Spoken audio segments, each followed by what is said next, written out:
Hey, it's Thomas Mulready from CoolCleveland.com. We are here today at the Cleveland Convention Center at the Cleveland City Club. We're here with David Pepper, head of the Ohio Democratic Party. Mr. Pepper, you probably get a chance to talk with the administration a lot, so you probably get your thoughts heard. What do you think that Ohio needs from President Obama and from the administration right now? I'd say more than anything, the kind of focus that he's talking about today, obviously he hasn't spoken yet, but I think this whole focus on helping states like Ohio and families in Ohio deal with economic wage stagnation.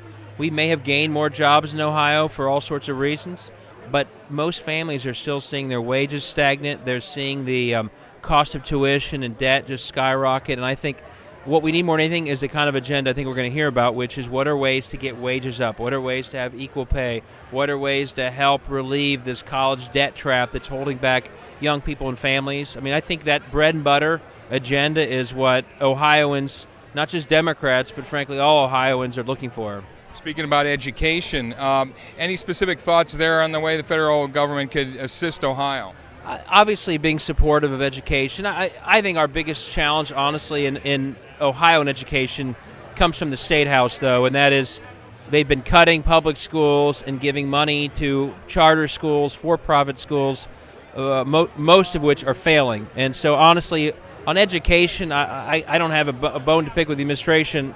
I have a bone to pick in Columbus, though, where they're really badly managing it. How about the federal budget? It was just released by the Republican Congress the other day. Any thoughts on that? Any reaction to that? I haven't gotten into the details, but the idea that they're going to start talking about, once again, partially privatizing things like Social Security, other cuts, we'll see where it all ends up. But honestly, it looks like the same old stuff. But we've learned something very valuable in the last 30 years in America, and that is trickle-down economics doesn't work. Helping the middle class and working families, that's how you get your economy going. And the reason we have a recovery is because the president gets that. The reason Ohio is lagging that recovery is because here in Ohio we continue to see policies to help people who are doing very well and paid for by people who aren't doing as well.